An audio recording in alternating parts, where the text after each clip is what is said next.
Men will wage war for power, for land, and for wealth. But history remembers the wars fought for something far more volatile. They say love is a creative force. But in the brutal landscape of the ancient world, it was the ultimate catalyst for destruction. For 3000 years, humanity has been haunted by the smoke rising from a burning city on the coast of Asia Minor, a place called Troy. It is a story preserved in the ink of epic poetry. But when Hollywood decided to resurrect this monumental myth in 2004, director Wolfgang Petersen stripped away the literal interference of the Greek gods to expose something far more terrifying: the raw, unvarnished machinery of human ego, ambition, and tragic romance. What happens when the pride of kings collides with the unstoppable force of legendary warriors? You get an empire shattering catastrophe. This isn't just a story about a wooden horse or a vulnerable heel. It is a sprawling, deeply psychological examination of how easily the world can be set on fire by the choices of a few flawed individuals. It asks us a haunting question right from the darkness. Will our names echo in eternity, or will they be buried beneath the ash of our own hubris? The world of Wolfgang Petersen's Troy is introduced to us not through a grand, sweeping spectacle of armies, but through a quiet, unsettling image of a solitary dog wandering amidst a barren, rocky landscape. It is a brilliant, understated choice by cinematographer Space, establishing an immediate sense of isolation and the calm before an apocalyptic storm. We hear the gravelly, battle-worn voice of Odysseus played with a weary, pragmatic wisdom by Sean Bean. He muses on the nature of memory and time, setting the philosophical stakes of the entire narrative. Ah, time is a river that swallows the names of ordinary men, leaving behind only those who burned brightly enough to sear their identities into the consciousness of generations to come. This introduction instantly elevates the film from a mere sword and sandals action flick into a brooding meditation on mortality and the desperate human craving for legacy. We are thrust into the year 1193 BC, a time when Greece was not a unified nation but a fractured collection of warring city-states held together only by the terrifying iron-fisted ambition of one man, King Agamemnon of Mycenae. The narrative engine roars to life in Thessaly, where Agamemnon's massive, intimidating army stands face to face with the forces of Triopas. The tension in this valley is thick enough to cut with a blade. Thousands of men stand in rigid formation, shields locked, sweat dripping down their faces beneath the unforgiving sun.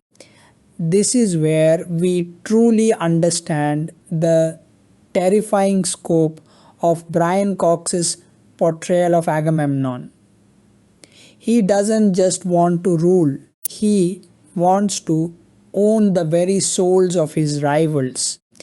Rather than wasting thousands of lives in a bloody clash that would leave his conquered lands depleted, Agamemnon proposes a classic ancient solution: a duel between each side's greatest champion. Triopas, confident in his monstrous, towering warrior Boagrius, agrees.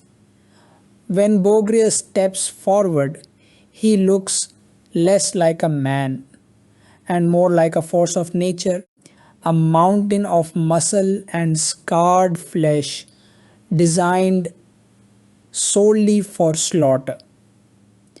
Agamemnon calls for his own weapon, his ultimate trump card.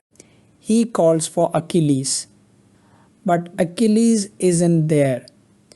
The greatest warrior the world has ever seen is fast asleep in his tent, oblivious to the grand theatre of war unfolding just miles away. This introduction to Brad Pitt's Achilles is a masterclass in character storytelling. A young boy is sent to fetch him, navigating the quiet camp until he finds the warrior draped in sheets, completely relaxed, radiating a casual, almost arrogant tranquility. The boy is terrified, admitting to Achilles that he would be scared to fight a giant like Boagrius. Achilles looks at the boy with a cold, piercing intensity and delivers a line that defines his entire worldview. That's why no one will remember your name. This isn't just bravado, it is a glimpse into the tragic isolation of a man who knows he is superior to everyone around him, yet is entirely trapped by that exact superiority. He doesn't serve Agamemnon, he doesn't care about Thessaly, and he certainly doesn't care about the politics of empires. He cares only for his own myth. When Achilles finally arrives at the battlefield, riding a lone horse across the empty expanse between the two colossal armies, the atmosphere shifts completely. The music swells with a primal rhythmic intensity driven by James Horner's haunting score. Achilles doesn't wear the heavy, cumbersome armor of a typical soldier. He wears sleek, dark leather and bronze that allows him to move like a predatory cat. Boagrius mocks him, beating his chest and screaming to the heavens, trying to intimidate this seemingly lesser opponent. Achilles just watches him, his posture completely still, evaluating the giant with the analytical eye of a master surgeon. The fight lasts only a matter of seconds, but it remains one of the most iconic pieces of action choreography in cinema history. Boagrius charges, lifting his massive weapon for a crushing blow. Achilles moves with a terrifying supernatural speed. He doesn't just dodge, he launches himself into the air, twisting his body in a breathtaking, fluid motion and drives his sword deep into the giant's shoulder, piercing straight down into his vital organs. Boagrius collapses like a felled oak tree. The silence that follows his fall absolute. Achilles doesn't celebrate. He doesn't raise his hands in victory. Instead, he looks directly at the stunned Thessalian army and yells a defiant, furious challenge. Is there no one else? It is a moment of profound frustration. He is a god among men, looking for a challenge that will never come, completely disillusioned by the ease of his own lethality. Triopas steps forward, bowing his head in defeat, handing over his scepter to Agamemnon. The King of Kings has won another piece of the world, but as Achilles walks away, completely ignoring Agamemnon's congratulations, the deep, venomous hatred between the ruler and the warrior becomes explicitly clear. Agamemnon mutters that tools belong to the master, foreshadowing the toxic power dynamic that will eventually tear the Greek coalition apart from the inside out. While Greece is being forged in blood and iron under Agamemnon's boot, a completely different kind of drama is unfolding across the Aegean Sea in the vibrant sun-drenched city of Sparta. Here, a fragile peace is being celebrated. The Trojans and the Spartans, historic and bitter enemies, have finally signed a treaty. We are introduced to the princes of Troy. Hector, played with a grounded, soulful nobility by Eric Bana, and Paris, portrayed by Orlando Bloom as a beautiful, reckless, and deeply naive romantic. The contrast between the two brothers is stark and immediate. Hector is a man of duty, a husband, a father, and a seasoned general who understands the horrific cost of war. Paris is a boy who has never known the bite of a sword or the agony of a burning home. He lives entirely in the moment, guided by his passions rather than his intellect. The peace banquet hosted by King Menelaus of Sparta, Agamemnon's fiercely volatile brother, played with a thuggish, wounded pride by Brendan Gleeson, is filled with wine, music, and deceptive smiles. Menelaus believes the conflict is over, boasting of his newfound friendship with Troy, completely unaware that inside his own palace, a betrayal of cataclysmic proportions is currently taking place.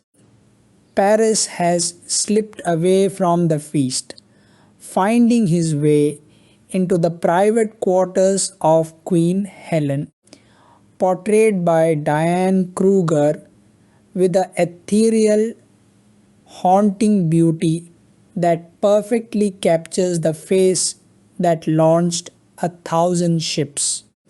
Their chemistry is dangerous, fueled by a mutual desperation to escape their gilded cages.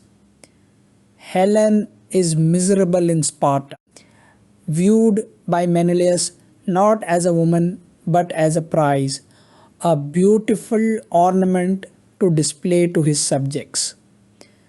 Paris offers her an escape, a fantasy of love and freedom in the golden city of Troy.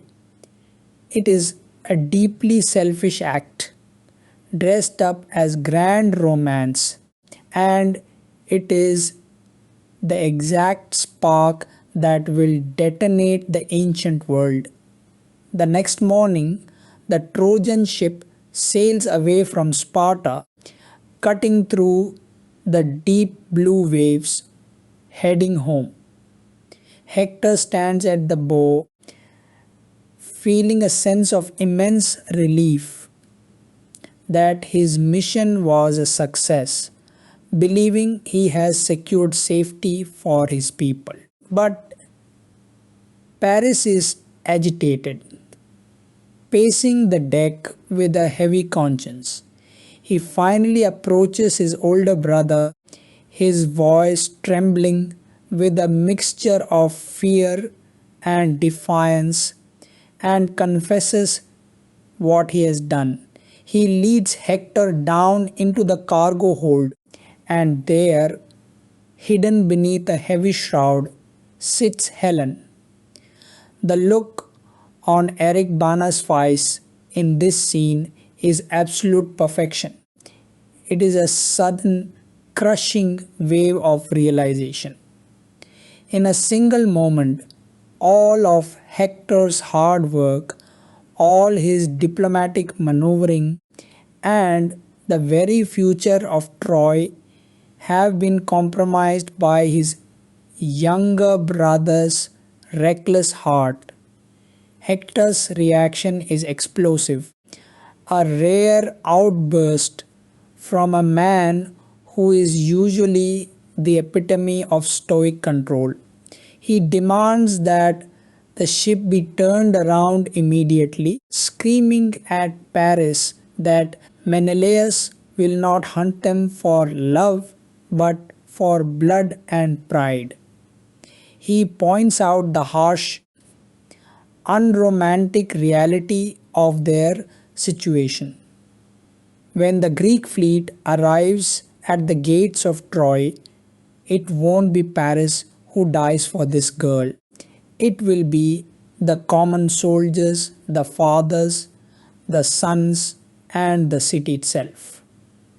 Paris, completely blinded by his infatuation, throws a tantrum, declaring that he will follow Helen back to Sparta alone and die at Menelaus's hands if he has to. This emotional blackmail forces Hector into a corner.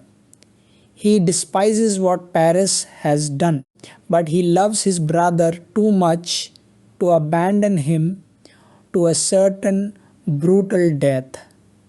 With a heavy, broken heart, Hector orders the ship to maintain its course for Troy, fully aware that he has just signed his city's death warrant.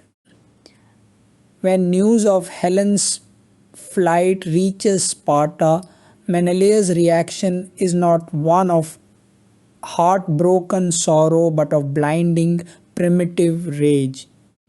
He travels straight to Mycenae to see his brother Agamemnon flipping tables and demanding vengeance for the ultimate insult to his honor. But where Menelaus sees a personal betrayal, Agamemnon sees something entirely different, a golden opportunity. This scene between Brian Cox and Brendan Gleeson is brilliant, highlighting the cynical manipulation at the heart of imperial expansion. Agamemnon doesn't care about Helen. He doesn't care about his brother's marital fidelity. He smiles a wicked, triumphant smile because Troy has just given him the perfect casus belli, the ideal excuse to launch an all-out invasion against the only city in the Mediterranean that has consistently resisted his rule. Troy controls the trade routes of the Hellespont. Its walls are legendary, never broken by a hostile force. Conquering it would make Agamemnon the unquestioned master of the known world. Agamemnon immediately begins mobilizing the greatest armada humanity has ever witnessed, calling upon every king, prince, and warlord in Greece to fulfill their oaths of alliance. 1,000 ships are gathered, their sails blackening the horizon. But Agamemnon knows that to breach the impenetrable walls of Troy, he needs more than just numbers. He needs a miracle. He needs the ultimate weapon. He needs Achilles. However, their relationship is so fractured that Agamemnon cannot bring himself to ask the warrior directly. Instead, he dispatches Odysseus to Ithaca, knowing that if anyone can convince the proud, stubborn Achilles to join the campaign, it is the most cunning man in Greece. Odysseus travels to Phthia, where he finds Achilles training his elite myrmidons, including his beloved cousin Patroclus, played by Garrett Hedlund with a naive, wide-eyed eagerness for glory. The training scene is mesmerizing, showing the effortless, lethal grace of Achilles' combat style as he spars with Patroclus. When Odysseus approaches, the conversation turns into a fascinating psychological chess match. Achilles immediately sees through the diplomatic pleasantries, openly expressing his contempt for Agamemnon, calling him a man who hides behind his soldiers while reaping the rewards of their blood. Odysseus doesn't deny it. Instead, he appeals directly to Achilles' defining obsession, immortality. He tells Achilles that this war will be the greatest conflict the world has ever known, a war that will be spoken of for thousands of years. If Achilles stays behind, he will live a long, happy life, have children, and be loved by his people, but within 3 generations of his death, his name will be completely forgotten. If he goes to Troy, he will die there, but his name will live forever. This existential dilemma weighs heavily on Achilles, leading to one of the most beautiful and haunting scenes in the entire film. His conversation with his mother, Thetis, played with a tragic, ethereal grace by Julie Christie. She is standing in the shallow surf, gathering seashells, looking at her son with the profound sadness of a mother who already knows the script of destiny. She confirms Odysseus's prophecy, laying out the 2 stark, unyielding paths available to him. If he stays in Phthia, he will find peace, love, and a quiet, meaningful existence, but his lineage will eventually fade into obscurity. If he goes to Troy, glory will be his, but he will never return home. His life will be short, sharp, and violent. Brad Pitt plays this scene with a quiet, vulnerable melancholy, stripping away the arrogant warrior facade to reveal a young man staring directly into the abyss of his own mortality. Ultimately, the temptation of eternal fame is too powerful to resist. The die is cast. The Myrmidons board their black ships, and Achilles sets sail for a destination that he knows will be his graveyard, drawn by the irresistible siren song of history. As the massive Greek armada cuts through the Aegean Sea, a terrifying black cloud of wood, iron, and hungry souls moving toward Asia Minor, the film shifts its focus to the legendary city of Troy itself. The visual realization of the city is breathtaking, a massive, fortified metropolis built into the rugged cliffs, guarded by towering stone walls that have withstood centuries of siege, overlooking a vast, pristine beach. Here, we are introduced to King Priam, played by the legendary Peter O'Toole in a performance of monumental grace, dignity, and tragic vulnerability. Priam is an old king who has ruled through a golden age of prosperity, a deeply religious man who believes implicitly in the protection of the gods and the absolute invincibility of his city's fortifications.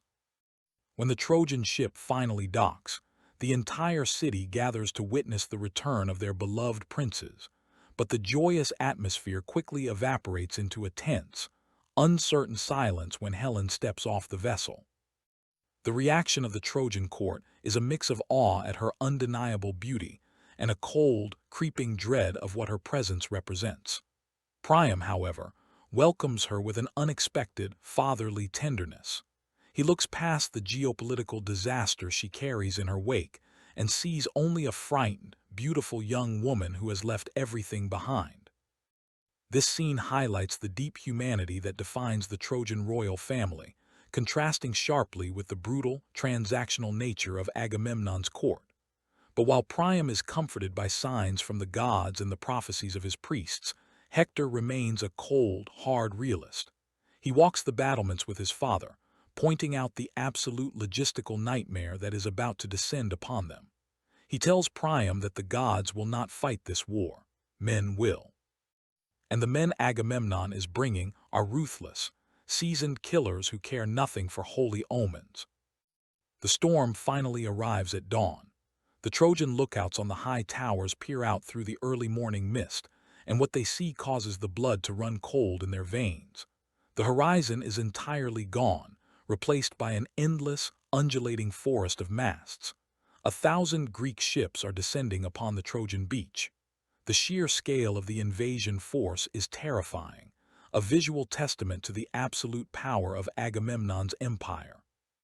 The alarm bells ring out across the city, their frantic, rhythmic tolling waking the citizens from their slumber and sending a wave of panic through the streets. The Trojan army mobilizes with an efficient, disciplined speed, led by Hector, who dons his magnificent, gleaming armor. They ride out from the grand gates, down the long, winding path toward the beach, preparing to defend their homeland from the invaders. But on the water, the battle has already begun, and it is being driven entirely by the reckless, competitive arrogance of one man. Achilles and his Myrmidons are leading the vanguard. Their ship is single-handedly outpacing the rest of the Greek fleet, cutting through the waves hundreds of yards ahead of everyone else. Agamemnon watches from his massive command ship, cursing Achilles' name, realizing that the warrior is deliberately trying to steal all the glory of the initial landing for himself. Achilles doesn't want to wait for a coordinated assault.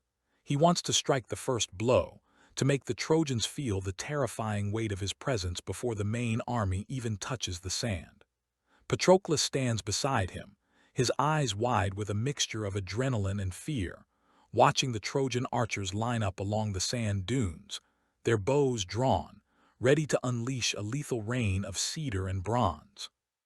The landing at Troy is a sequence of pure, visceral cinematic adrenaline, a brutal display of ancient amphibious warfare that emphasizes the chaotic, terrifying reality of combat. As Achilles' black ship slams into the wet sand of the beach, the Trojan archers unleash their first volley. A black cloud of arrows cuts through the sky, hissing through the air and raining down upon the ship. The Myrmidons, moving with an extraordinary hive-like discipline, immediately raise their shields, forming a seamless, impenetrable bronze canopy over the deck. The sound of hundreds of arrowheads slamming into the shields is deafening, a metallic hail that tests the nerves of every man aboard. Achilles stands at the bow, completely uncovered, his eyes fixed entirely on the Trojan forces waiting on the dunes. He doesn't flinch, he doesn't hide. He is a predator waiting for the cage door to open.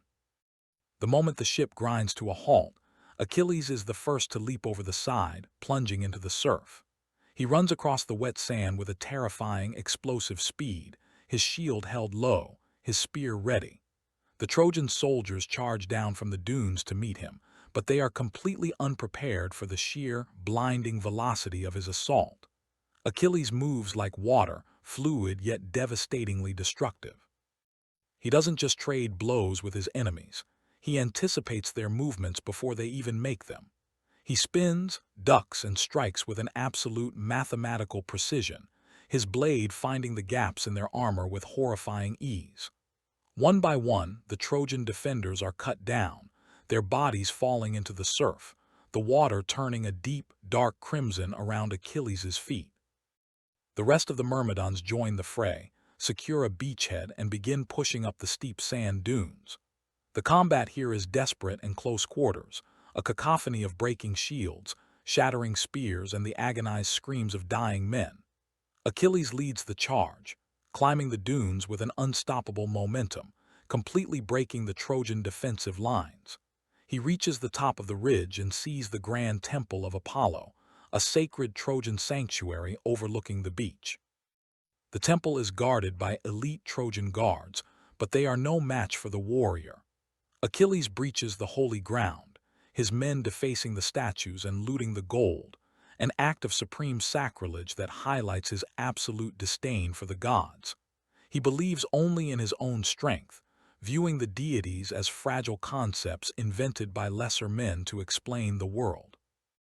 Hector and the main Trojan cavalry finally arrive at the beach, but they are too late to prevent the landing. The scene is one of utter devastation. Their coastal defenses have been completely obliterated by a single ship of men. Hector spots Achilles from a distance, recognizing him instantly by his distinctive, lethal movement and the dark armor of the Myrmidons. Their eyes lock across the chaotic, blood-soaked battlefield for the first time, a powerful, wordless moment of recognition between the two greatest champions of the age. They are two sides of the same coin, one fighting for fame and self-glorification, the other fighting for his home, his family, and the survival of his people. Before Hector can engage him, Achilles commits an act of shocking defiance that seals the personal animosity between them. He spots a massive bronze statue of Apollo in the temple courtyard. With a casual, disrespectful swing of his sword, he decapitates the statue, the heavy metal head crashing down into the dust. He looks directly at Hector, a mocking, provocative gesture that challenges the very soul of Troy. Hector, furious but disciplined, realizes that the beach is lost. The main Greek fleet is now arriving, hundreds of ships slamming into the sand, unloading thousands of fresh soldiers. To stay and fight on the open beach would be suicide for his men. Displaying his exceptional tactical intellect, Hector orders a disciplined retreat back behind the safety of the city walls, leaving the beach in the hands of the Greeks. The first day of the war ends with a resounding victory for the invaders, but the atmosphere in the Greek camp is far from celebratory. The beach is transformed into a sprawling, chaotic city of tents, campfires, and makeshift fortifications. The air is thick with the smell of roasting meat, sweat, and the iron tang of fresh blood. Achilles returns to his tent, his body covered in sweat and dust, his mind already drifting away from the adrenaline of battle. It is here that he discovers his prize, a woman captured during the sacking of the temple of Apollo. Her name is Briseis, played by Rose Byrne with a fierce, quiet defiance that immediately sets her apart from every other character in the film. She is a cousin of Paris and Hector, a virgin priestess of Apollo who has dedicated her life to the service of the gods. When Achilles finds her tied up in his tent, she doesn't beg for her life. She looks at him with a burning, unadulterated hatred. She mocks his violent legacy, calling him a monster who knows nothing but slaughter. This interaction is crucial for Achilles' character development. For his entire life, men have either feared him or worshipped him for his lethality. Briseis does neither. She looks right through his legendary armor and sees the empty, broken soul beneath it. Rather than reacting with violence, Achilles is deeply intrigued by her resilience. He treats her with an unexpected, gentle respect, untying her ropes and offering her food, beginning a profound psychological and emotional transformation that will challenge his entire reason for fighting. Meanwhile, a massive victory feast is being held in the grand pavilion of King Agamemnon. The air is filled with the boisterous laughter of kings, the clinking of golden chalices, and the heavy aroma of wine. Agamemnon sits on his makeshift throne, basking in the glory of the landing, completely ignoring the fact that it was Achilles who secured the beach for him. When Achilles enters the pavilion, the music stops, the laughter dying down into a tense, hostile silence. The confrontation that follows is a masterclass in political and personal tension. Agamemnon openly insults Achilles, demanding that Briseis be turned over to him as a tax of war, trying to reassert his authority over the proud warrior. Achilles' rage is cold and absolute. He draws his sword halfway from its scabbard, the metallic hiss of the blade sounding like a snake in the quiet tent. The Myrmidons instantly reach for their weapons, and Agamemnon's royal guard moves to protect their king.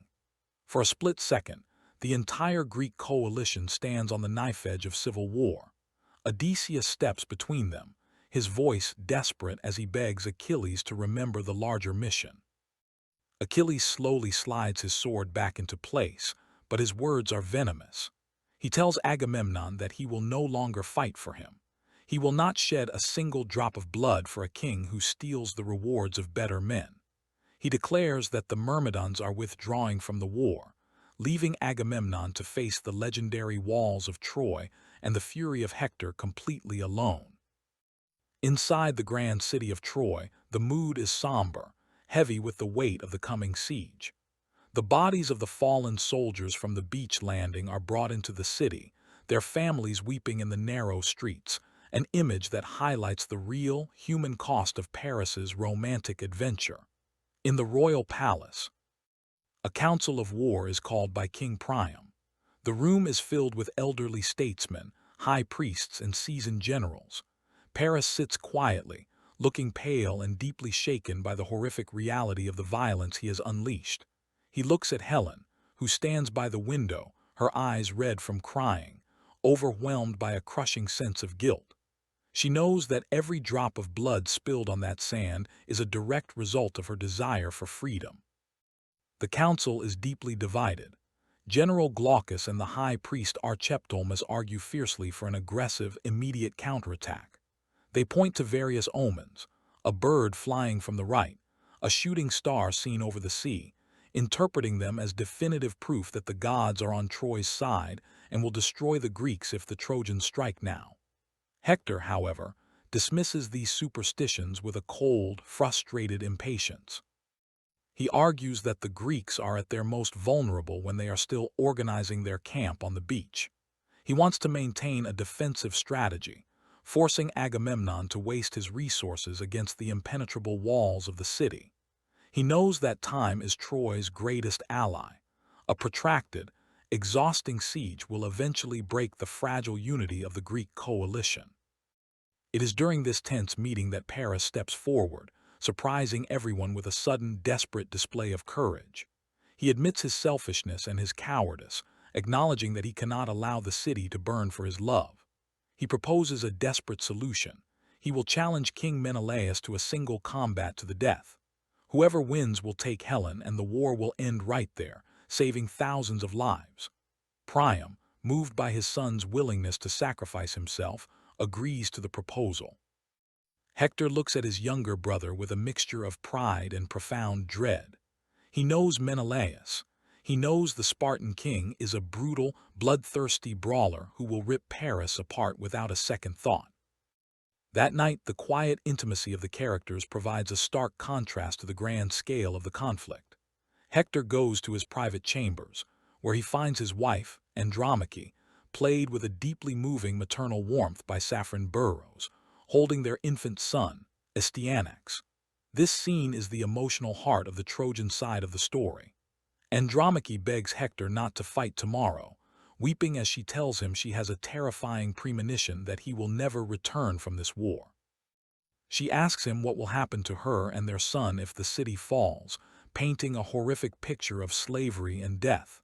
Hector holds her close, his eyes filled with a quiet, heartbreaking sorrow. He knows the reality of their situation better than anyone. He tells her that he must lead his men. It is his duty, his purpose. He shows her a secret escape passage beneath the palace, making her swear that if he falls and the city walls are breached, she will take their child and flee into the mountains, preserving the bloodline of Troy. In the Greek camp, Achilles is experiencing his own quiet, transformative night. He returns to his tent to find Briseis resting on his cot. The dynamic between them has shifted from hostility to a profound, intellectual intimacy. They talk late into the night, discussing the nature of the gods, mortality, and the pointlessness of the war. Briseis challenges his entire existence, asking him why he chooses a life of slaughter when he could choose a life of peace and love. Achilles confesses his deepest fear, the absolute nothingness of death, and his desperate hope that a lasting legacy will provide a form of immortality. Brad Pitt and Rose Byrne display a remarkable chemistry in this sequence, their voices soft against the background noise of the distant waves and the crackling campfires, showing two lonely souls from completely different worlds finding a brief, fragile sanctuary in each other's arms. The dawn of the second day breaks with a cold, gray light, bringing with it the definitive moment of confrontation. The grand gates of Troy open, and the Trojan army marches out in flawless, magnificent formation. They don't ride down to the beach this time. They halt on the vast, dusty plain between the city and the shore, setting up a defensive line just outside the reach of the Greek forces. Agamemnon, seeing the Trojans come out to meet them, orders his massive army to advance. Thousands of Greek soldiers march forward, their heavy boots kicking up a colossal cloud of dust that hangs over the plain like a toxic fog. The two massive armies stop just 100 yards apart, a breathing wall of iron, bronze, and raw human tension. Hector rides out to the center of the neutral ground between the forces, accompanied by Paris, whose hands are visibly shaking as he grips his sword. From the Greek side, Agamemnon, Menelaus, and Odysseus ride forward to meet them. The contrast between the two leadership groups is incredible. The noble, dignified Trojan princes versus the thuggish, predatory Greek kings. Paris steps forward, his voice cracking slightly but remaining resolute, and delivers his challenge to Menelaus. Menelaus smiles, a terrifying, ecstatic expression of pure malice. He accepts the challenge immediately, licking his lips at the prospect of ripping his rival's throat out in front of both armies. Agamemnon agrees to the terms, but he whispers to Odysseus that regardless of who wins this duel, the Greek army will breach the city walls today. He has no intention of honoring a treaty. He wants Troy. The duel between Paris and Menelaus is a brutal, agonizing sequence that strips away any romantic illusions about ancient combat. Menelaus charges like a wild boar, his massive shield slamming into Paris, sending the younger prince crashing into the dust. Paris scrambles to his feet, swinging his sword wildly, but his movements are clumsy and unpracticed compared to the seasoned, ruthless efficiency of the Spartan king. Menelaus easily parries the blows, systematically battering Paris, shattering his shield and cutting into his thighs and arms. The physical disparity between them is horrific. Paris is completely outclassed, a boy playing a man's lethal game. The Trojan soldiers watch in a tense, mortified silence, while the Greeks cheer every blow, tasting blood. Menelaus delivers a brutal kick that sends Paris sprawling across the dirt, his sword flying from his hand. The Spartan king stands over him, his heavy bronze sword raised for the killing blow, mocking him, demanding that he look at his executioner. In that moment of absolute terror, Paris's fragile courage completely evaporates. He loses his mind to fear. Rather than accepting his death with dignity, he turns and crawls through the dust, dragging his bleeding body toward the feet of his brother Hector, wrapping his arms around Hector's ankles like a terrified child. The silence that descends upon the battlefield is deafening. A moment of profound humiliation for Troy. Menelaus laughs, a booming, mocking sound that echoes across the plain, yelling that the Trojans are cowards led by children. He demands that Hector step aside so he can finish his business with the prince. Hector stands frozen, his face a mask of deep shame, looking down at his weeping, broken younger brother.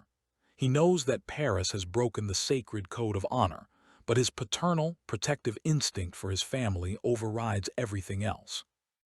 Menelaus grows impatient, lunging forward with his sword to strike Paris. In a split-second reaction driven by pure instinct and love, Hector draws his blade and drives it straight into Menelaus's stomach. The Spartan king stops dead in his tracks, his eyes wide with a mixture of shock and disbelief, looking down at the sword buried in his gut. Hector pulls the blade out, and Menelaus collapses into the dust, gasping his last breath, his blood soaking into the Trojan earth. The reaction is instantaneous. Agamemnon screams in a furious, animalistic rage at the murder of his brother, raising his sword and ordering the entire Greek army to charge. The fragile peace is shattered forever, and the plain explodes into an all-out, cataclysmic clash of empires. The battle that follows is a masterclass in epic cinematic scale, a chaotic, terrifying maelstrom of violence where the disciplined, tactical brilliance of Hector is pitted against the sheer, overwhelming numbers of the Greek forces. The Greek army charges forward like a black tidal wave, their shields locked, their spears projecting forward. But Hector is prepared. He has positioned the Trojan archers on the ridges and the high walls of the city, and they unleash a coordinated, devastating rain of fire arrows and heavy projectiles that tear through the advancing Greek ranks, creating pockets of utter chaos and destruction. The two armies slam into each other with a deafening metallic roar, a visceral impact that shakes the ground. The combat is frantic and unforgiving, a shifting landscape of blood, dust, and iron. Hector is everywhere, a brilliant general leading from the front, his sword cutting through the Greek officers, rallying his men and maintaining their defensive lines with absolute precision. Odysseus fights with a weary, efficient discipline, realizing very quickly that without Achilles and the Myrmidons, the Greek frontal assault is stalling against the rigid, unbreakable wall of the Trojan defense. Back in the Greek camp, Achilles and Patroclus sit on the high sand dunes, watching the distant cloud of dust and listening to the muted roar of the battle. Patroclus is packing frantically, his fingers twitching on the hilt of his sword, his soul burning with a desperate desire to join his countrymen in the fight. He looks at Achilles, who is calmly carving a piece of wood, completely indifferent to the slaughter taking place just miles away. Patroclus begs him to reconsider, pointing out that Greeks are dying by the hundreds, that their friends are being slaughtered by Hector's forces. Achilles looks at him with a cold, weary patience and tells him that this is not their war.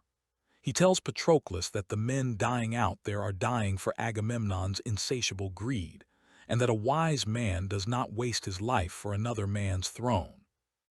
On the battlefield, the tide has turned completely in favor of Troy.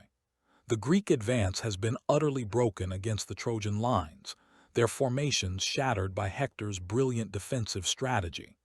Agamemnon's face is a mask of pure, frustrated desperation as he sees his legendary army being systematically pushed back toward the beach. The Trojans launch an aggressive counterattack, their heavy cavalry sweeping through the flanks of the retreating Greeks, turning the retreat into a panicked, disorganized rout. Thousands of Greek soldiers are running for their lives across the plain, discarding their heavy shields and weapons, desperate to reach the safety of their camp on the sand. Hector recognizes that this is the definitive moment to break the invasion. He orders his forces to pursue the retreating Greeks all the way back to the dunes, aiming to burn their ships and trap them on the shore. The Trojan army sweeps across the plain like an avenging fury, their morale sky-high, their voices raised in a triumphant war cry.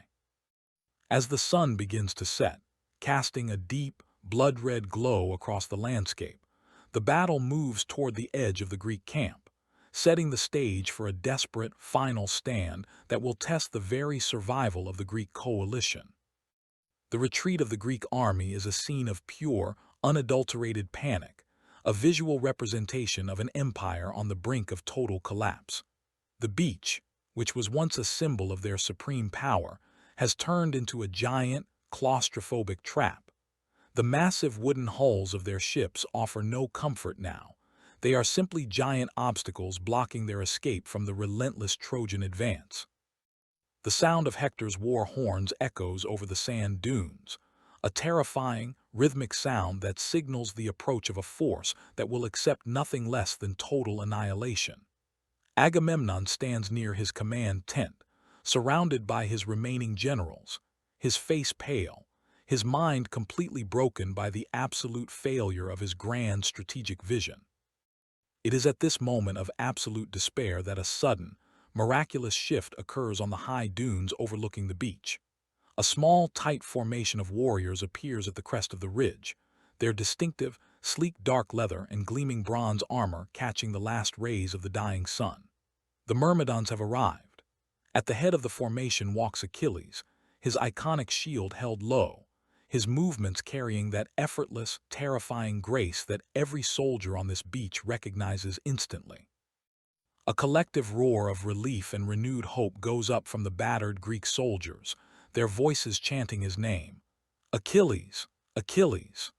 The psychological impact is immediate. The retreating Greeks stop running, turning back toward the enemy, their courage completely restored by the presence of their ultimate champion. The Myrmidons charge down the steep sand dunes, hitting the advancing Trojan lines with the force of a kinetic missile. They move with an extraordinary machine-like efficiency, their shields forming an iron barrier that halts the Trojan momentum in its tracks. Achilles leads the assault, a blur of lethal motion, his spear finding the throats and hearts of the Trojan vanguard with horrifying ease. The Trojans, who were just seconds away from a historic victory, find themselves pushed back into the blood-soaked sand, their formations fractured by this unexpected, elite counterattack. Hector, fighting near the center of the line, hears the shouts and sees his men falling back in panic.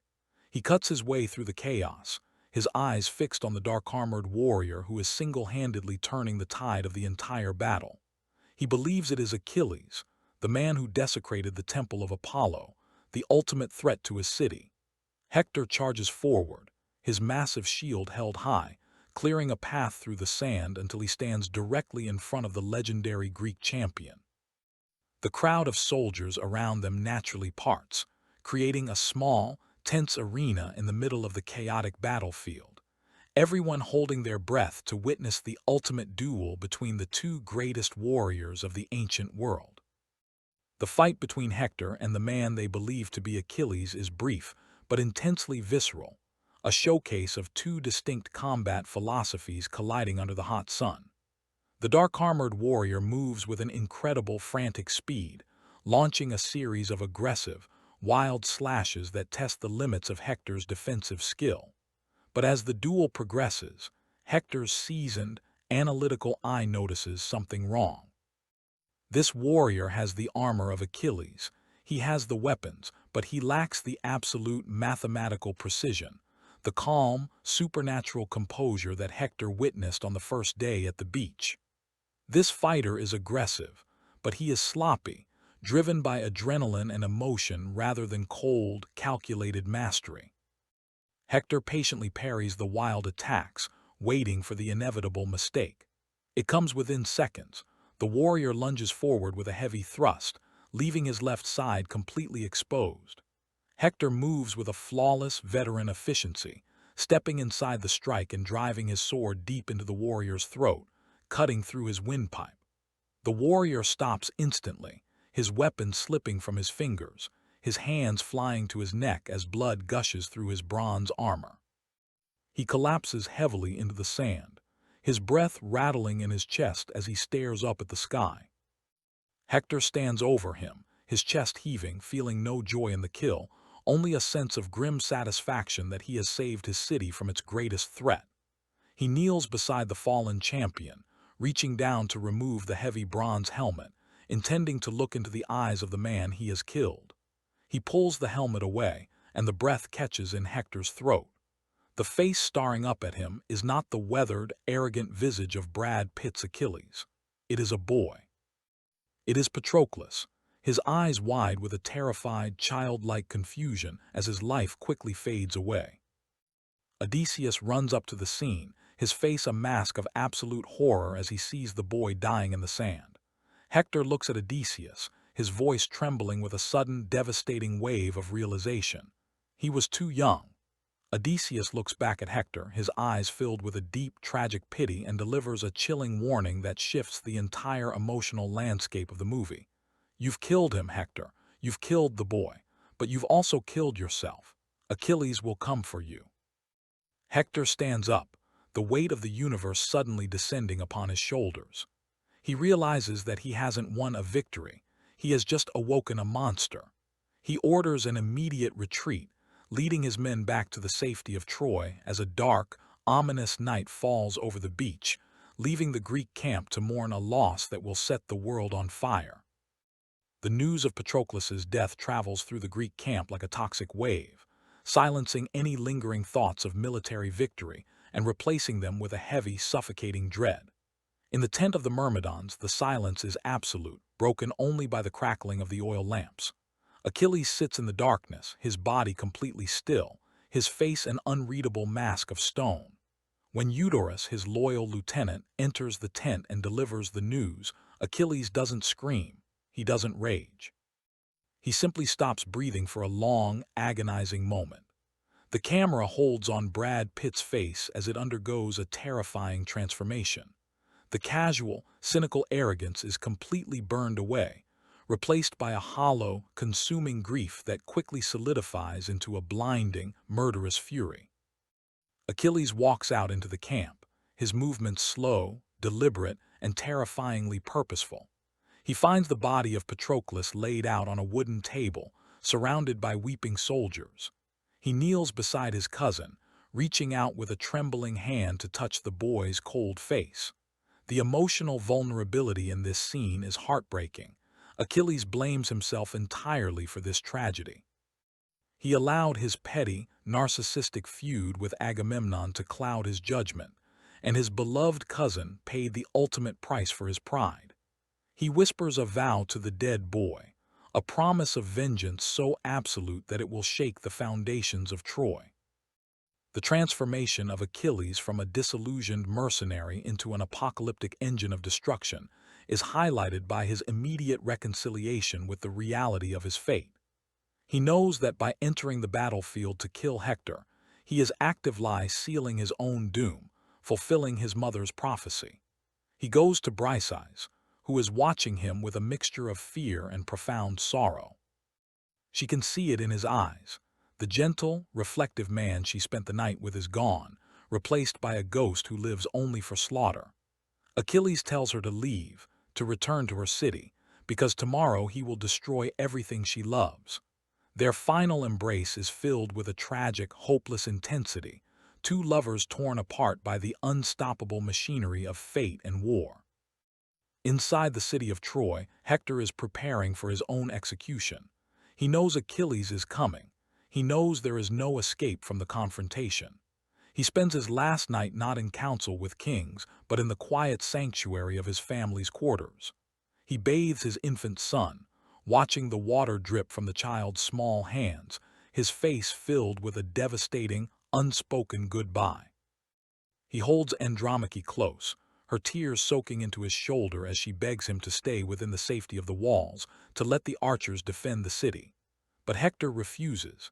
He is a prince of Troy, a man of absolute honor. He cannot hide behind stone walls while his city faces the consequences of a war he is leading. He dons his magnificent armor one last time, his movements slow and ceremonial, like a king preparing for his own sacrifice. The next morning, the plain of Troy is completely deserted, a vast, dusty expanse of nothingness beneath a pale, indifferent sky.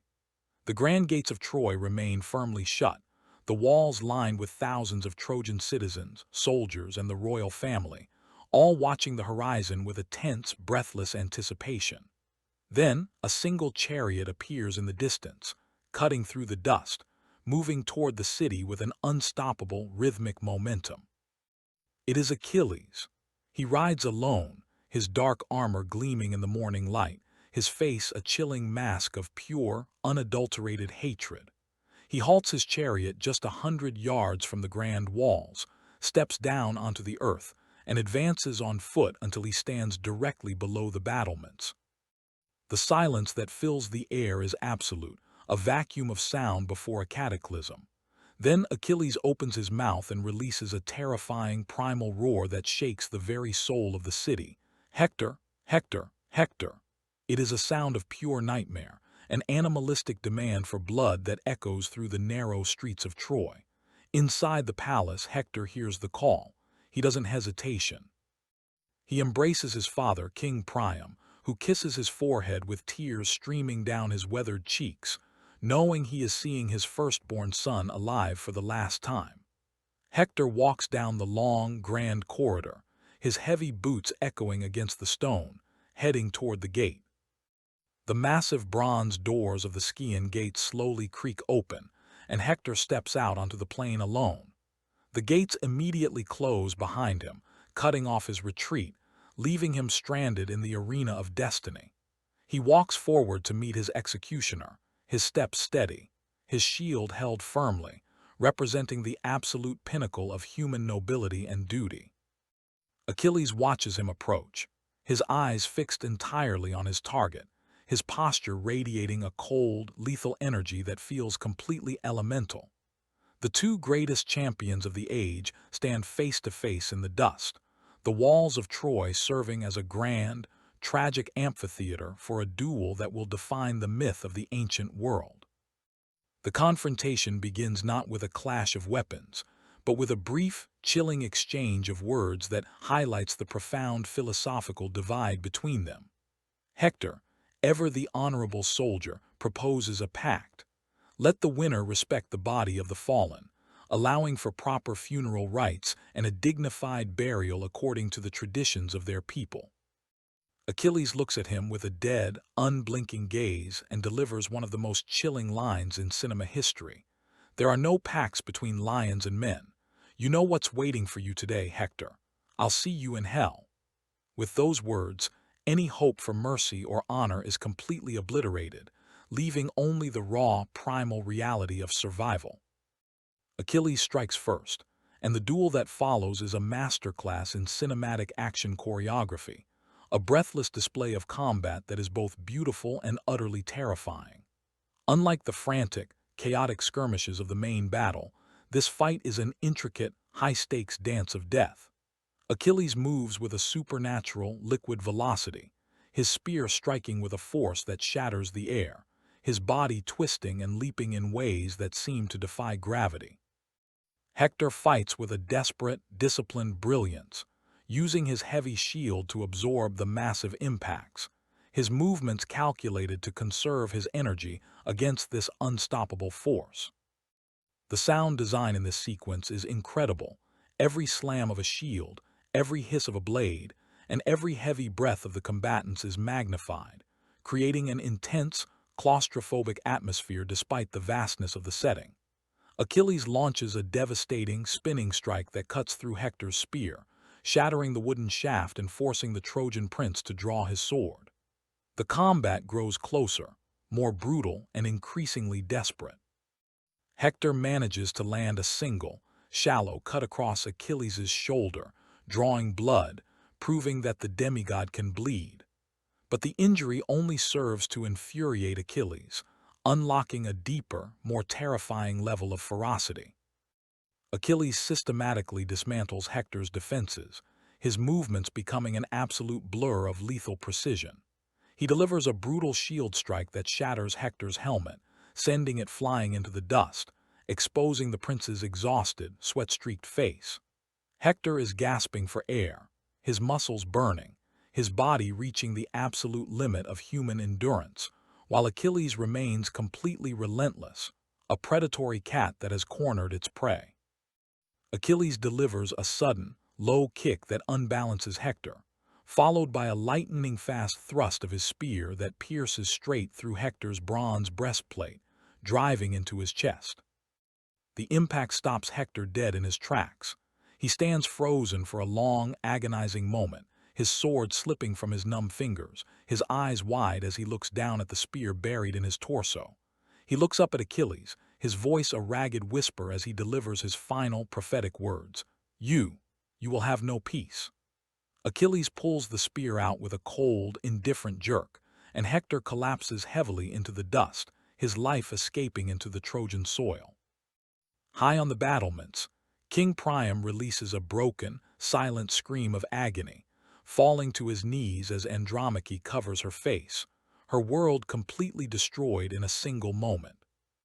But Achilles' vengeance is not satisfied by the death of his rival.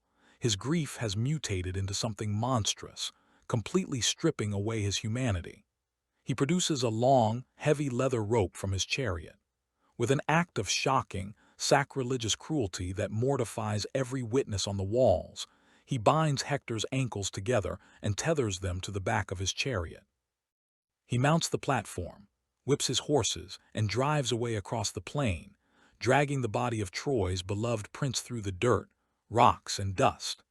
The image is one of profound, stomach-churning horror, the noble protector of Troy reduced to a broken ornament dragged behind a chariot, leaving a long, dark track of blood in the dust as Achilles rides back to the beach, completely consumed by the darkness of his own soul. The night that follows the death of Hector is the emotional and philosophical climax of Troy, a sequence of such profound, quiet intensity that it elevates the entire film into the realm of timeless tragedy. In the Greek camp, the atmosphere is somber, heavy with the realization that a line has been crossed from which there is no return. Achilles sits alone in his tent, illuminated only by a single brazier. The body of Hector lies on the dirt floor just outside, covered in dust and dried blood. Achilles is completely exhausted, his physical victory over his rival yielding no peace, no satisfaction, only a deeper, more hollow emptiness. His grief for Patroclus remains an open, bleeding wound that all the blood in Troy cannot heal. Suddenly, a shadow falls across the entrance of the tent. A figure wrapped in a heavy, dark traveling cloak steps into the light. Achilles instantly reaches for his sword, his predatory instincts on high alert, demanding to know who has bypassed his elite Myrmidon guards. The figure slowly reaches up with trembling, ancient hands and pulls back the hood, revealing the weathered, tear-streaked face of King Priam. The shock of this reveal is absolute. The King of Kings, the ruler of the greatest city in Asia, has walked alone and unarmed into the heart of the enemy camp, risking certain death just to stand before the man who slaughtered his firstborn son. Achilles is stunned, his blade frozen in his hand as he looks at the old man. Priam doesn't strike a posture of defiance. Instead, he does something completely extraordinary. He sinks to his knees before Achilles, reaches out with his royal hands, and gently takes Achilles' fingers, pressing them to his lips. He looks up at the warrior with eyes filled with a monumental, heartbreaking dignity, and delivers a line that serves as the thematic soul of the entire narrative. "I have endured what no man on earth has ever endured. I have kissed the feet of the man who killed my son." The psychological impact of this moment on Achilles is devastating. The camera holds on Brad Pitt's face as the monstrous, vengeful warrior facade completely shatters, exposing the vulnerable, grieving young man beneath it. He is looking at a father whose love for his son is so immense that it has conquered pride, fear, and the hatred of war. Achilles reaches down and gently lifts Priam to his feet, his own eyes welling with tears. In this quiet tent, surrounded by the machinery of death, the two men find a shared, transcendent humanity in their mutual grief. They weep together, Priam for his beloved Hector, and Achilles for Patroclus and for the short, violent life he knows he is doomed to live. Achilles agrees to Priam's request, granting the old king the body of his son and promising a 12-day truce so that Troy can mourn its prince with the proper grand funeral rites. He personally wraps Hector's body in a clean white shroud, placing it gently onto Priam's wagon. As Priam prepares to leave, Achilles looks at him with a deep, sorrowful respect and tells him that Hector was the best of them, a soldier who fought not for fame, but for his home. This interaction strips away the geopolitical propaganda of Agamemnon's war, exposing it as a petty, destructive exercise in ego that has stolen the best lives of a generation. When Priam returns to Troy at dawn, carrying the body of Hector, the city explodes into a collective wave of grief and mourning. The funeral pyre is constructed in the central square, a massive wooden tower that will carry the soul of Troy's protector to the heavens. The 12 days of truce are marked by a heavy, somber silence across the landscape. The smoke from Hector's pyre rises into the gray sky, a visual symbol of the city's fading hope. Hector was the wall that kept the monster at bay. With him gone, every citizen knows that the end of Troy is no longer a question of if, but when.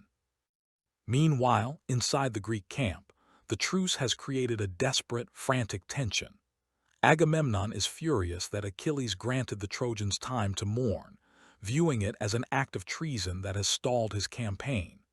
He knows that his soldiers are growing weary, that disease and low morale are threatening to break his army before they can breach the stone walls. It is during this moment of strategic crisis that Odysseus, watching a soldier carve a small wooden toy for his child, experiences a sudden, brilliant flash of inspiration. He realizes that they cannot break the walls of Troy through force. They must make the Trojans open the gates themselves through an act of supreme psychological deception. They must build a horse. The construction of the Trojan horse takes place in secret inside the dense forests near the coast, out of sight of the Trojan lookouts. The Greek carpenters work night and day, using the planks from their own destroyed ships to fashion a colossal, imposing wooden monument. The design is deliberately ambiguous, a magnificent, towering sculpture of a stallion, the sacred animal of Poseidon, designed to look like an offering to the gods to secure a safe journey home for the retreating Greek fleet.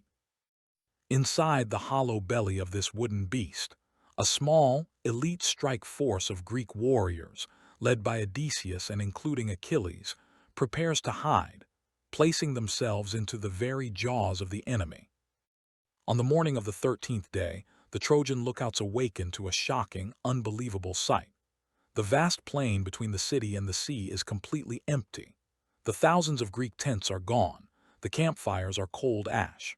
Down on the beach, the massive armada of black ships has vanished from the horizon, leaving behind only the debris of a 10-year siege.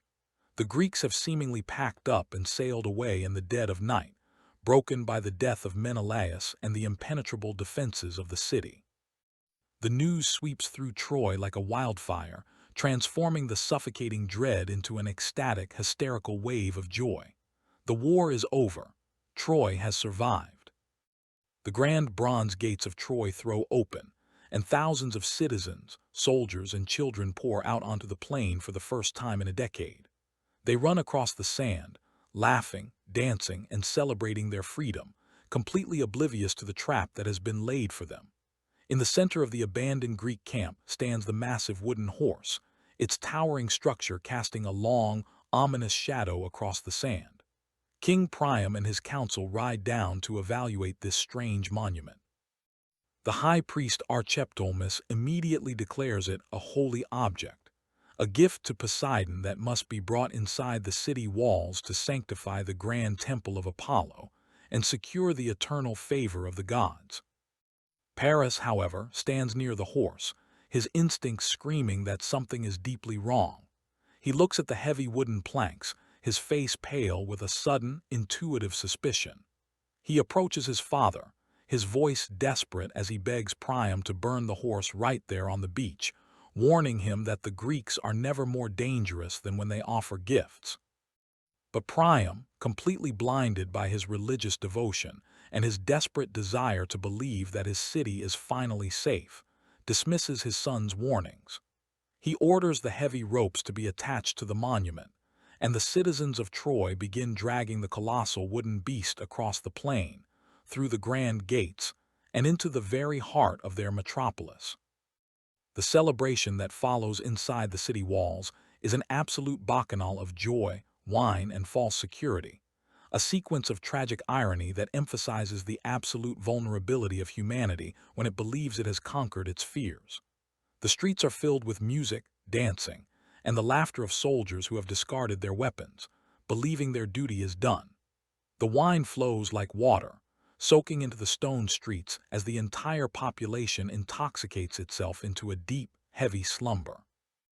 As the midnight moon reaches its highest point, casting a cold, silver light over the quiet city, the grand square falls into a deathly silence, the massive wooden horse standing like an ominous sentinel in the darkness. Then a small, subtle sound breaks the silence, the sharp, metallic click of a hidden latch opening on the belly of the horse. A heavy wooden panel slides away, and a rope is dropped down to the stone floor. Odysseus is the first to descend, his eyes scanning the empty square with a cold, ruthless intensity. He is followed by Achilles and a dozen elite Greek warriors, their movements completely silent, like ghosts materializing in the heart of the city. Odysseus immediately dispatches a strike team to the main gates, while Achilles slips away into the shadows, his mind focused entirely on a single personal mission: finding Briseis and saving her from the cataclysm that is about to consume her home. The Greek strike team reaches the Grand Scaean Gate, overpowering the few intoxicated guards who are stationed there. They throw back the massive bronze bolts and swing the colossal doors open to the night. Outside on the plain, the Greek fleet, which had simply hidden behind the nearby island of Tenedos, has returned in the darkness. Thousands of Greek soldiers are waiting outside the gates, their weapons drawn, their faces twisted with an insatiable hunger for blood and plunder. They pour through the open gates like a black, devastating torrent, and the sack of Troy begins. The sequence that follows is a descent into absolute apocalyptic horror, a vivid cinematic depiction of a civilization being systematically obliterated in a single night. The Greeks set fire to the wooden buildings, and within minutes, the golden city of Troy is transformed into a towering inferno of flame, smoke, and terror. The sleeping citizens awaken not to the sound of music, but to the agonized screams of their neighbors and the terrifying war cries of the invaders. The combat is no longer a disciplined battle between armies. It is a brutal, chaotic slaughter of innocents.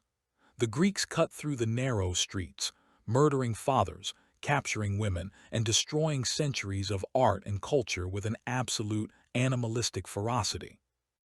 Achilles moves through the burning city like a wraith, completely ignoring the gold, the plunder, and the political victory of Agamemnon. He runs through the smoke-filled corridors of the grand palace, his eyes searching the chaos for Briseis. He finds King Priam standing in the center of the grand courtyard, his royal robe stained with ash, watching his empire burn around him with a look of absolute, soul-crushing despair. Agamemnon approaches the old king from behind, a cruel, triumphant smile on his face. With an act of supreme cowardice and disrespect, Agamemnon drives his sword through Priam's back, murdering the legendary ruler in cold blood, gloating that he is now the master of Troy. Achilles witnesses the murder, his contempt for Agamemnon reaching its absolute peak, but he doesn't stop to fight the king. He hears a scream from the inner sanctuary and runs toward it, finding Briseis being cornered by several Greek soldiers. He cuts them down instantly, pulling her into his arms, his voice desperate as he tells her that he has a boat waiting, that he can save her from this nightmare. But their reunion is cut short by a sudden, fateful intervention. Paris appears at the end of the corridor, carrying a heavy composite bow, his eyes wide with fury as he sees the legendary Greek warrior standing over his cousin. Paris draws the bowstring back, his aim fixed entirely on Achilles. Achilles looks at the prince, making no move to draw his sword, completely accepting of the destiny that has finally caught up with him. Paris releases the string, and the arrow cuts through the smoky air, driving straight through Achilles' heel, the only part of his body left exposed by his armor. The strike unbalances the warrior, sending him crashing to his knees. Paris immediately notches another arrow, drawing back and releasing, driving 3 more shafts deep into Achilles' chest. Briseis screams, throwing herself between Paris and Achilles, begging her cousin to stop, crying out that Achilles saved her life. Achilles sits in the dust, his breath rattling in his chest, looking down at the arrows buried in his torso. The physical pain is immense, but his face remains remarkably calm, almost relieved. He looks at Briseis, reaching up with a heavy, dying hand to touch her face one last time, his voice a soft, gentle whisper. "You gave me peace, in a lifetime of war." He pulls the arrows from his chest with a final, defiant display of strength, and then collapses heavily onto the stone floor, his eyes closing as his legendary soul departs for the underworld. The death of Achilles signifies the absolute end of the ancient world's golden age. Paris and Briseis managed to escape through the secret passage that Hector had shown Andromache, joining the small remnant of Trojan survivors who are fleeing into the mountains as the city burns to the ground behind them. The next morning, the sun rises over a landscape of utter desolation. The magnificent city of Troy is gone, replaced by a smoking, blackened graveyard of ash and stone. The Greek armada prepares to sail home, their hulls filled with plunder and slaves, but their victory feels hollow, bought at the cost of every legendary hero who defined their generation. The film ends as it began, with the weary philosophical narration of Odysseus. A grand funeral pyre is constructed on the beach for Achilles, his dark armor placed atop the wood. Odysseus steps forward with a torch, setting the wood ablaze, watching the smoke rise into the blue sky. He muses on the passing of an era, delivering the final, haunting lines of the film that encapsulate its entire thematic weight. If they ever tell my story, let them say I walked with giants. Men rise and fall like the winter wheat, but these names will never die. Let them say I lived in the time of Hector, tamer of horses. Let them say I lived in the time of Achilles. The camera slowly pulls back, leaving the burning pyre behind, moving across the vast, indifferent ocean, leaving us with a profound, lasting reflection on the heavy, tragic price of immortality and the eternal, fragile nature of human memory. Troy has fallen, but its ghost will haunt the consciousness of humanity forever. The smoke curling upward from the blackened ruins of Troy does not simply mark the end of a city. It marks the absolute dissolution of an epoch. As the survivors scatter into the dark recesses of the Ida Mountains, carrying nothing but the smoldering embers of their heritage, the victors find themselves stranded on a beach that has transformed from a theater of conquest into an open air tomb. Wolfgang Petersen's cinematic canvas, having reached its structural zenith with the collapse of Priam's dynasty, now demands a deeper, more granular decompression. To look at Troy merely as a sequence of grand battles is to miss the subtle clockwork precision of its architecture. The film functions as a tragic triptych, an exploration of the absolute futility of geopolitical ambition, a psychological autopsy of the ancient heroic code, and a masterclass in how early 2000s Hollywood translated classical epic poetry into modern cinematic realism. When we peel back the layers of Brian Cox's monumental performance as Agamemnon, we find the terrifyingly modern archetype of the corporate imperialist disguised as a divinely ordained monarch. Unlike the Homeric source material, where Agamemnon is often portrayed as a petulant, insecure king driven by unstable whims, Peterson and screenwriter David Benioff reinvent him as a cold, calculating strategist of globalization. He does not covet Helen for her beauty. He covets the geographic monopoly of the Hellespont. Every move he makes is transactional. When he stands in the grand pavilion, looking down at Achilles with a mixture of disgust and economic dependency, we are witnessing the eternal friction between the bureaucratic state and the volatile, indispensable individual. Agamemnon is the system, heavy, corrupt, utilizing the blood of the working class soldier to expand the margins of his map. His death in the courtyard, stabbed in the back while gloating over a ruined throne, is not just poetic justice. It is a profound commentary on the ultimate emptiness of political conquest. He dies in the dirt of a city he destroyed, realizing too late that you cannot rule an empire of ash.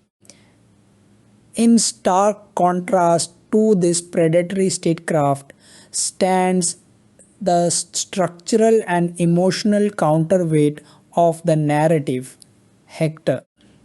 Eric Bana's portrayal remains the undisputed moral compass of the entire narrative, providing the audience with a grounded, painfully human alternative to the self destructive pursuit of glory. Hector is the antithesis of the typical action movie protagonist. He is a reluctant warrior, a modern man trapped in a primitive world that measures value by the number of throats cut in the sand. His heroism is derived entirely from restraint. When Paris confesses his catastrophic theft of Helen, Hector's initial reaction is not a grand statement of brotherhood, but a visceral, terrified assessment of logistics. He sees the burning fields, the orphaned children, and the hollow vanity of romantic infatuation. Hector fights because he has a home to protect, which makes his eventual destruction by Achilles all the more devastating. He is the civilized man broken on the wheel of an uncivilized force of nature. To understand the terrifying mechanics of Brad Pitt's Achilles, one must look past the physical perfection and the blinding speed of the choreography to examine the profound existential dread that motivates every slash of his blade. This Achilles is a man cursed with absolute clarity. He sees through the propaganda of kings, the mythologies of priests, and the fragile illusions of ordinary society. He knows that the gods are silent, that the universe is indifferent, and that the only currency that carries any permanent value in a dying world is legacy. This realization creates an intense, brooding isolation.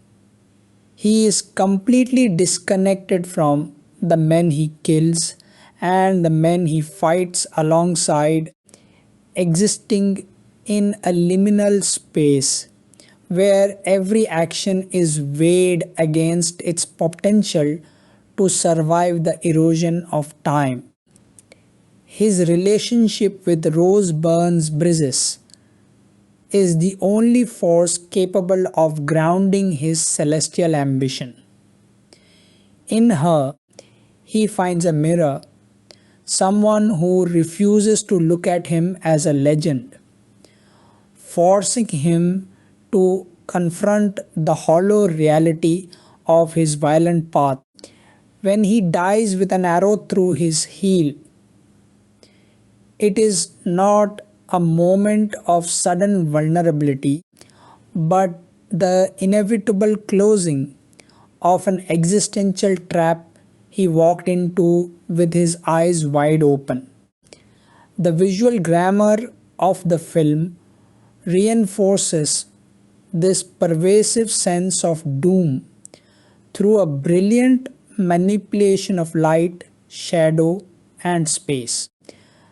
Cinematographer Spacek utilizes a high contrast, sun bleached palette that strips away the romanticized, saturated colors of classic Hollywood epics, replacing them with a harsh, gritty realism.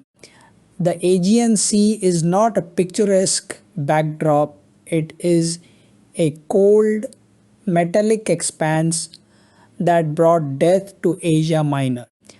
The dust of the Trojan plain functions as a tangible character, a constant, suffocating fog that blurs the lines between victors and victims, hanging over the combatants like the collective breath of a doomed generation.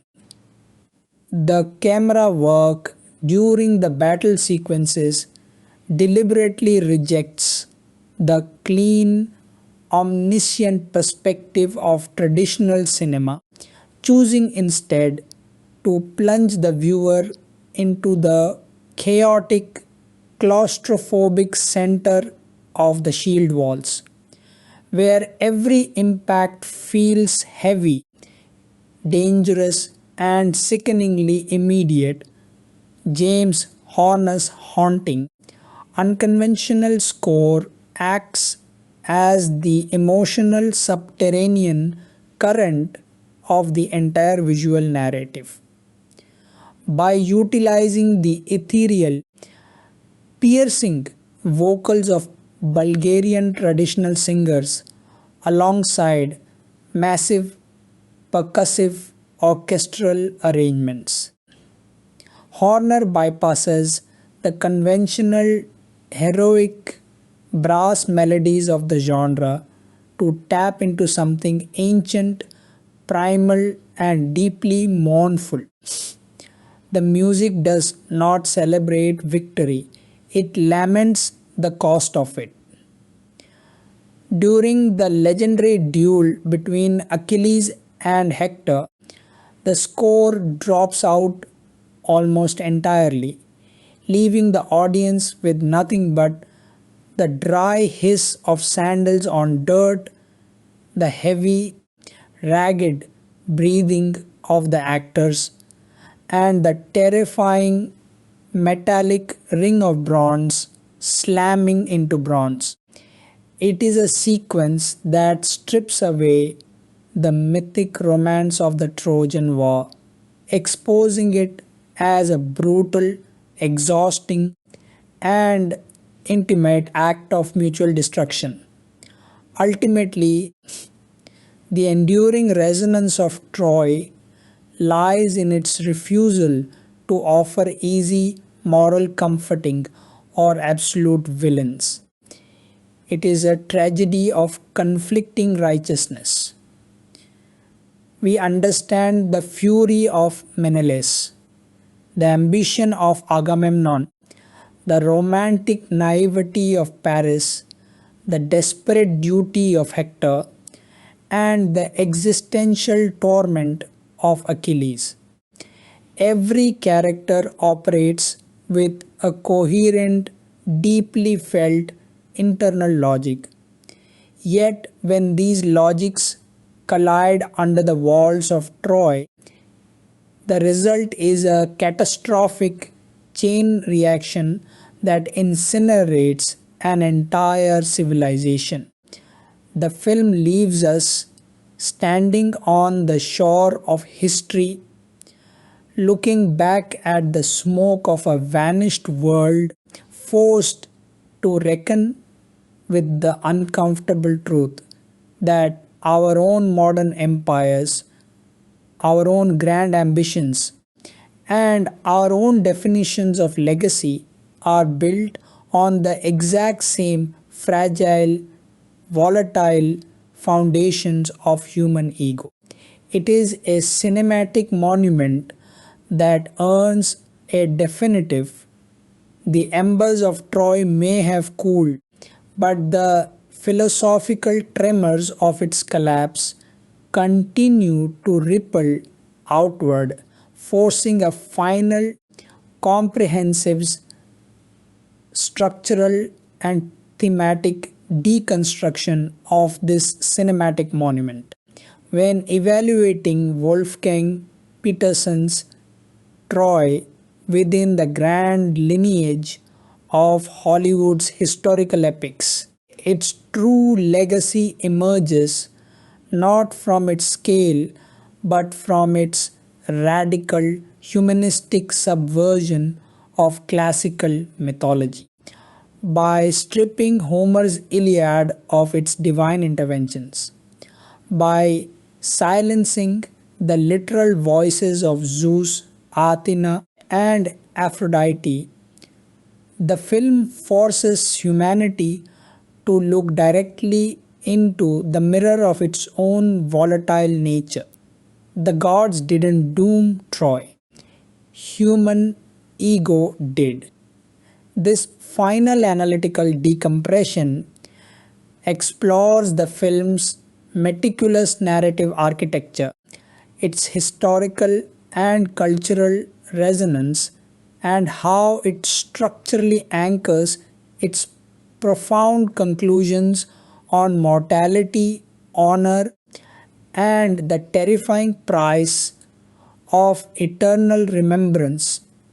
To fully appreciate the narrative integrity of the screenplay, one must examine the brilliant thematic symmetry built into the film's character dynamics.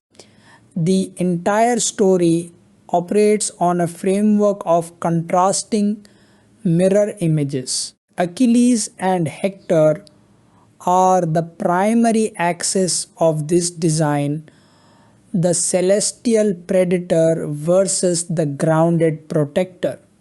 But a secondary, equally vital structural parallel exists between King Priam and King Agamemnon.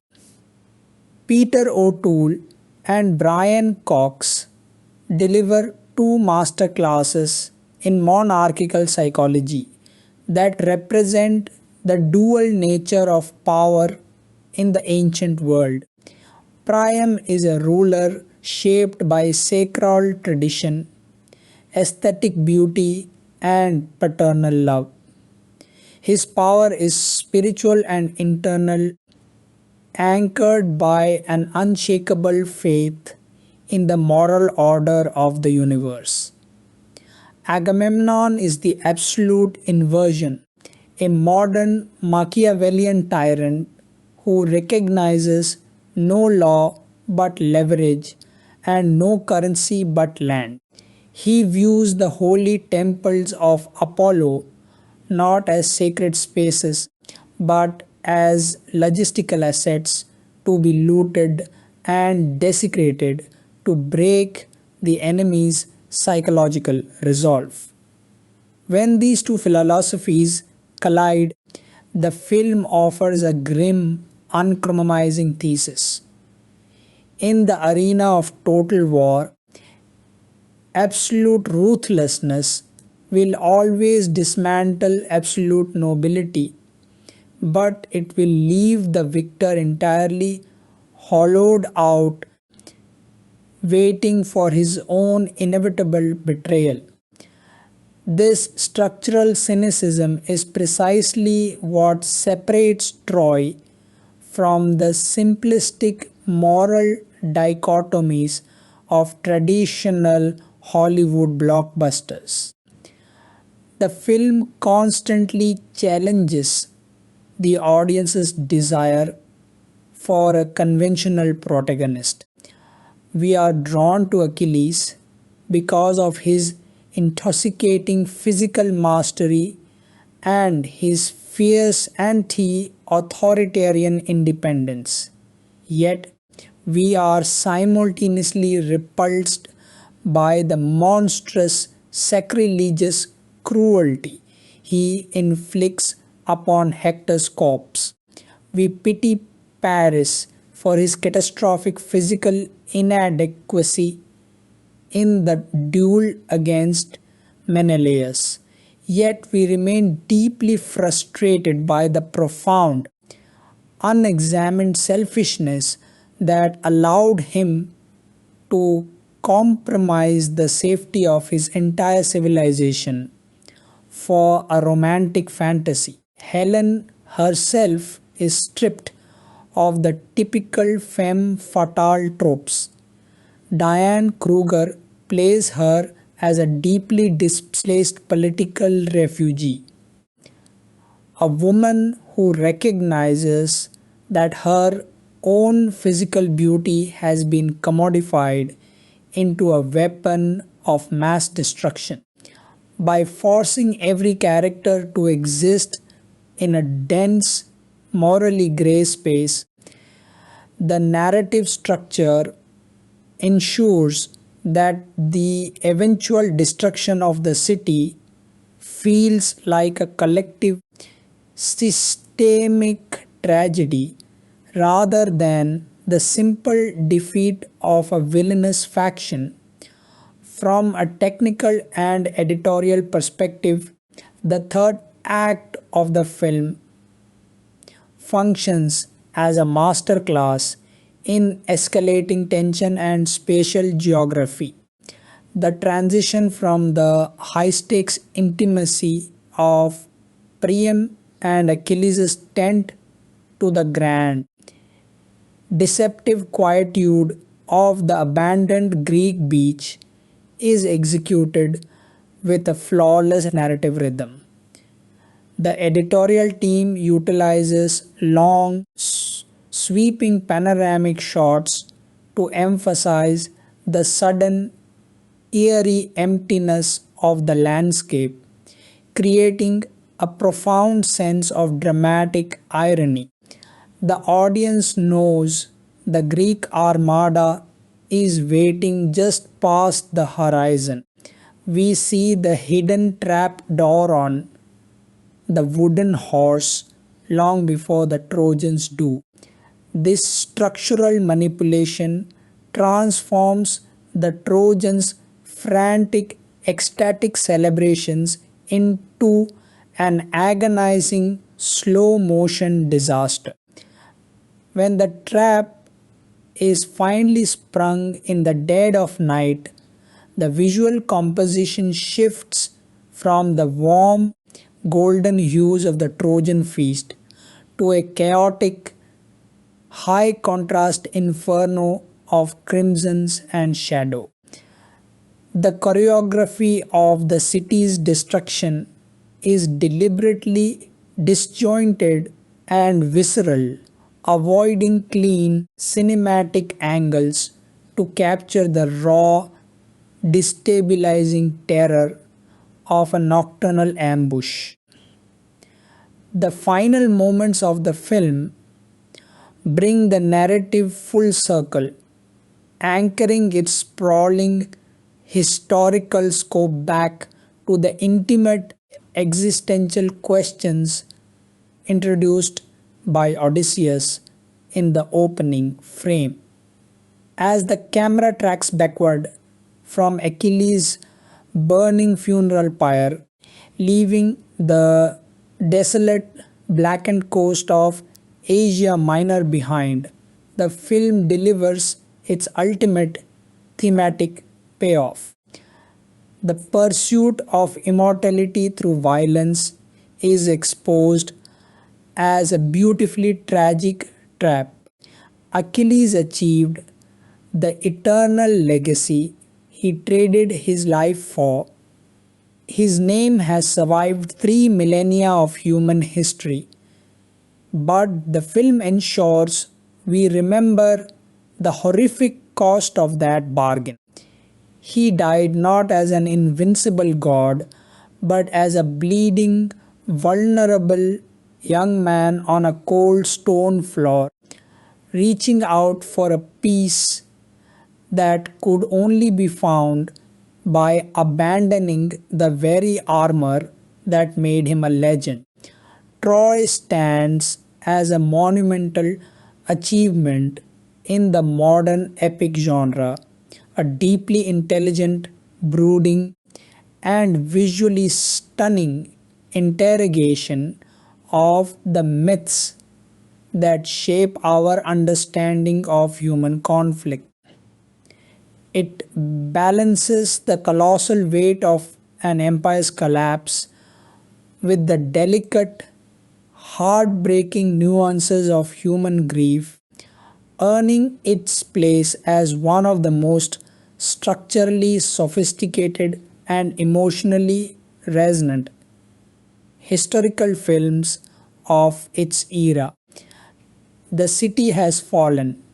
The heroes have returned to the dust, but the cinematic echoes of their struggle remain permanently seared into the landscape of our cultural consciousness.